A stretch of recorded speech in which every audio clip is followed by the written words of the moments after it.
You ask Tiger to solve. This deals with linear equations with one unknown. The final result is h equals 4/5.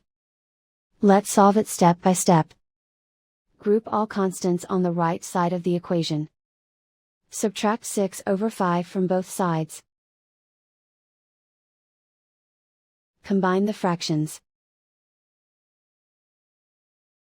Combine the numerators. Reduce the zero numerator. Simplify the arithmetic. Convert the integer into a fraction.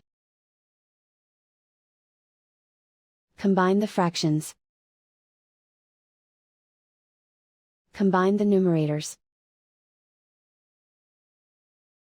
And so the final result is h equals 4/5.